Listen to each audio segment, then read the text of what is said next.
اگر کسی شخص پر ہم بستری کی وجہ سے یا احتلام ہو جانے کی وجہ سے غسل واجب ہو گیا، مہینہ رمضان المبارک کا تھا، اب یہ ہے کہ اگر یہ آدمی غسل کرتا ہے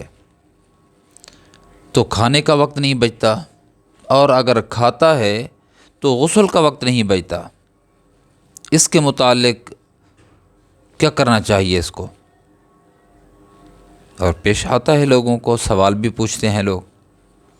تو حضرات فقہا فرماتے ہیں ہم بستری کی وجہ سے یا احتلام ہو جانے کی وجہ سے اگر کسی شخص پر غسل واجب ہو گیا ہے تو اب اس کو پریشان ہونے کی ضرورت نہیں ہے، اس کو چاہیے کہ یہ سحری کھائے، ناپاک تو ہو گیا ہے، اب اس حالت کے اندر یہ کھا پی لے، وقت تھوڑا باقی ہے، اور سحری کرنے کے بعد روزہ رکھ لے، روزے کی نیت کر لے، اس کا روزہ درست ہے، جائز ہے۔ اب یہ آدمی طلوع آفتاب سے پہلے پہلے اس کو چاہیے کہ یہ غسل کر لے۔ اگر یہ طلوع آفتاب تک غسل نہیں کرتا، نقصان یہ ہوگا کہ اس آدمی کی نماز فجر قضا ہو جائے گی، اس کا روزہ تو ہو جائے گا لیکن نماز فجر اس کی قضا ہو گئی، اور اس کا یہ دورانیہ ناپاکی کی حالت میں گزرا،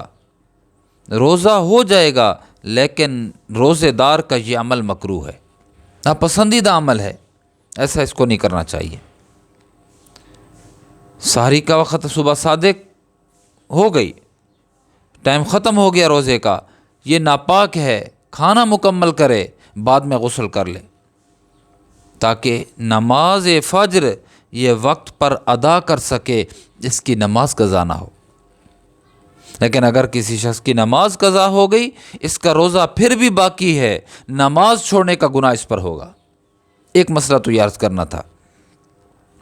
دوسرا مسئلہ، یہ صبح بھی لوگ پوچھ رہے تھے، ایک دو آدمی نے پوچھا مجھ سے کہ ناخن کاٹنا روزے کی حالت میں کیسا ہے؟ تو حضرات فقہا فرماتے ہیں روزے کی حالت میں ناخن کاٹا جا سکتا ہے، اس سے روزے کی صحت پر کوئی منفی اثر نہیں مرتب ہوگا، روزہ باقی رہے گا، اور روزے کے اندر ناخن کاٹا جا سکتا ہے۔ باقی ناخن کاٹنا جہاں سے چاہے، جون سی انگلی سے چاہے کاٹ سکتا ہے، لیکن بہتر یہی ہے کہ اس کام کا آغاز اور اس کام کی ابتدا دہنے ہاتھ سے کرنی چاہیے، اور یہ بھی ہے کہ ناخن گندی جگہ پر، گندگی میں نہ ڈالے، گندی جگہ پر نہ ڈالے، اس سے اطباء نے لکھا ہے کہ صحت پر منفی اثر مرتب ہوتا ہے، صحت اچھی نہیں رہتی۔